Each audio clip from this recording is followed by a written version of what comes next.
नमस्कार दोस्तों, स्वागत है आपका स्टडी ग्लोस पे। देखिए, एक काफ़ी इंटरेस्टिंग बात हमारे सामने आई है। अंतरिक्ष में धरती का एक नया दोस्त हमें मिला है। इसका नाम है ट्रोजन एस्ट्रॉयड। समझेंगे इस वीडियो में कि ट्रोजन एस्ट्रॉयड क्या होता है और एस्ट्रॉयड दरअसल क्या होते हैं। साथ ही लांगराज पॉइंट के बारे में भी हम बात करेंगे, तो काफ़ी कुछ नया जानने को मिलेगा आपको इस वीडियो में। इसे प्रेजेंट करता हूं मैं। मेरा नाम है सौरभ स्वामी। आप मुझसे सोशल मीडिया पे जुड़ सकते हैं फॉर द मोर अपडेट्स। और उसके साथ साथ मैं आपको एक चीज़ और अपडेट करना चाहूँगा। स्टडी ग्लोस के मोबाइल एप्लीकेशन के ऊपर यूपीएससी पर्सपेक्टिव से काफ़ी इंपॉर्टेंट कोर्सेज जो है वो अवेलेबल है। आप रेफरल कोड यूज़ करके 10% का डिस्काउंट पा सकते हैं। और साथ ही आपको ये ज़रूर ध्यान रखना है कि स्टडी ग्लोस के मोबाइल एप्लीकेशन के ऊपर काफ़ी इंटरेस्टिंग चीज़ें आपको देखने को मिलेगी, जैसे डेली करंट अफेयर्स और भी बहुत चीज़ें हैं। आप स्टडी ग्लोस का मोबाइल एप्लीकेशन जरूर डाउनलोड कीजिए। और यदि आपको ये वीडियो पसंद आता है तो इसे जरूर लाइक कीजिए और चैनल को सब्सक्राइब कीजिए। इसी तरह के इन्फॉर्मेटिव वीडियोज़ जो हैं हम आपके लिए लाते रहते हैं। और देखिए, एक क्वेश्चन मैं आपको पूछना चाहूँगा आगे बढ़ने से पहले। आपको हमारे सोलर सिस्टम का जो लार्जेस्ट सैटेलाइट है, सबसे बड़ा जो उपग्रह है, उसका नाम बताना है। ऑप्शन आपके सामने है, मिरांडा, टाइटन, मून या फिर जेनिमिड। सही उत्तर मैं दूंगा आपको वीडियो के एंड में, और यहाँ पे आपको सही उत्तर लिखना है कमेंट बॉक्स में। काफ़ी इंटरेस्टिंग क्वेश्चन है, आपको इसका जवाब जरूर पता होगा। देखिए, न्यूज़ हमारे सामने आई है वो इस तरह से आई है। अर्थ has a second non Trojan asteroid that share its orbit. तो अर्थ की ऑर्बिट में शेयर करने के लिए ट्रोजन जो एस्ट्रॉइड है वो हमें देखने को मिला है। तो इससे पहले भी ट्रोजन एस्ट्रॉइड जो है वो 2010 में खोजा जा चुका है। देखिए, हमारी पृथ्वी ही अंतरिक्ष में सूर्य की चक्कर लगाने वाली कोई अकेली चीज़ नहीं है। पृथ्वी का एक ऐसा मित्र भी है जो अपनी कक्षा में, अपने ऑर्बिट में रहकर चक्कर लगा रहा है। मतलब पृथ्वी के साथ साथ वो सूर्य के चारों ओर चक्कर लगा रहा है। वैज्ञानिकों ने इस पृथ्वी के दोस्त का नाम अर्थ ट्रोजन एस्ट्रॉइड दिया है। और आप ये जान सकते हैं कि इसे सबसे पहले 2020 में खोजा गया था। जब इसकी खोज हुई थी उसके बाद से ये कयास लगाए जा रहे थे कि क्या ये एक यूनिक चीज़ है जो पृथ्वी के आसपास में हमें देखने को मिली है। लेकिन अब जो है कंफर्मेशन प्राप्त हुई है कि ये एक पृथ्वी के ऑर्बिट में, पृथ्वी के साथ सूर्य के चारों ओर चक्कर लगाने वाला एक एस्ट्रॉइड है। देखिए, इसको सबसे पहले 2020 में देखा गया था। और यहाँ पे इन्होंने ये कहा है कि ये जो क्षुद्र ग्रह है, ये जो एस्ट्रॉइड है, वो अगले 4000 वर्षों तक पृथ्वी के साथ साथ चक्कर लगाता रहेगा। मतलब पृथ्वी के साथ साथ पृथ्वी की ऑर्बिट में रहकर, पृथ्वी की कक्षा में रहकर सूर्य के चारों ओर चक्कर लगाता रहेगा। ऐसा वैज्ञानिकों का यहाँ पे मानना है। देखिए, ये पृथ्वी के चक्कर लगाने वाला दूसरा और सबसे बड़ा एस्ट्रॉइड माना जा सकता है। और ये जो ट्रोजन एस्ट्रॉइड है, कहीं ना कहीं आकाशीय चट्टानें हैं, स्पेस की चट्टानें हैं, जो एक ग्रह के साथ साथ कक्षा में साझा जो है करती है। अब तक हमारे सौरमंडल और उसके बाहर अन्य तरह के ट्रोजन जो एस्ट्रॉइड हैं वो हमें देखने को मिले हैं और इन्हें अंतरिक्ष में खोजा भी जा चुका है। के आधार पर आप ये मान सकते हैं कि धरती का एक और दोस्त जो है वो हमें स्पेस में मिला है। इससे पहले की यदि हम बात करें तो 2010 में एक 2010 TK7 नाम से ट्रोजन जो एस्ट्रॉइड है वो खोजा गया था।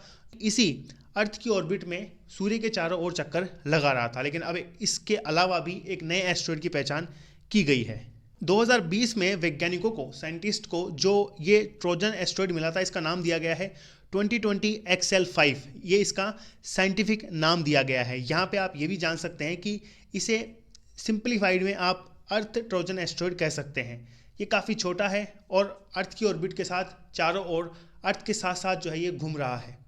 यहाँ पर एक व्यक्ति हैं, देखिए, एक रिसर्चर्स है जिनका नाम है टोनी सैंटोस। इन्होंने अपना स्टेटमेंट इसके ऊपर दिया है। इन्होंने कहा है कि अर्थ ट्रोजन के रूप में जो ये 2020 XL5 की खोज हुई है, ये इस बात की पुष्टि करता है कि ये जो 2010 TK7 जो 2010 में एस्ट्रॉइड मिला था, ये सब मिलना कोई आम बात नहीं है। ये काफ़ी इंटरेस्टिंग चीज़ आप मान सकते हैं, ऐसा इन्होंने कहा है। क्योंकि ये अर्थ के आसपास में चक्कर काट रहे हैं तो कभी अर्थ को नुकसान भी पहुंचा सकते हैं या फिर अर्थ के साथ साथ ये और भी डेवलपमेंट कर सकते हैं, ऐसा इनका कहना था।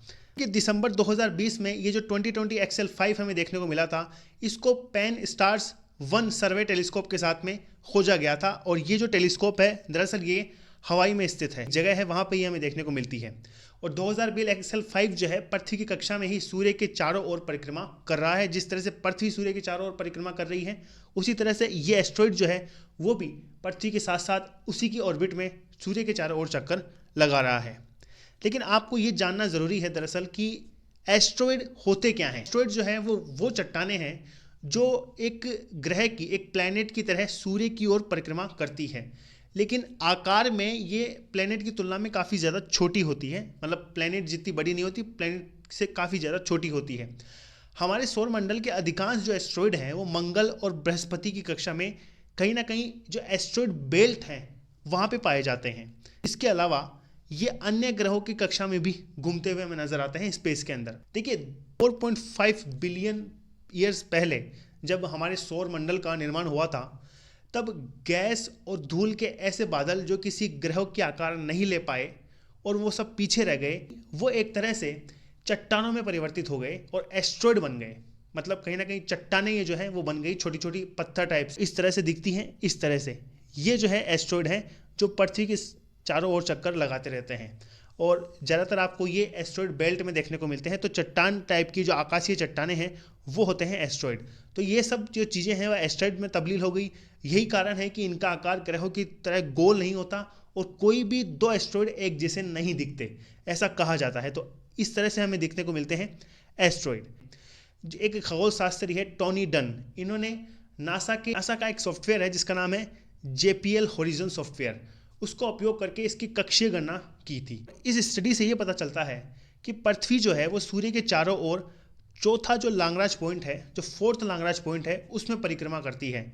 और ये जो 2020 XL5 मिला है ये भी कहीं ना कहीं इसी L4 जो लांग्राज पॉइंट 4 है उसमें सूर्य के चारों ओर चक्कर करने वाला है। और 2010 में जो एस्ट्रॉयड मिला था 2010 TK7, ये भी इसी L4 में जो ऑर्बिट है उसमें चक्कर लगा रहा है।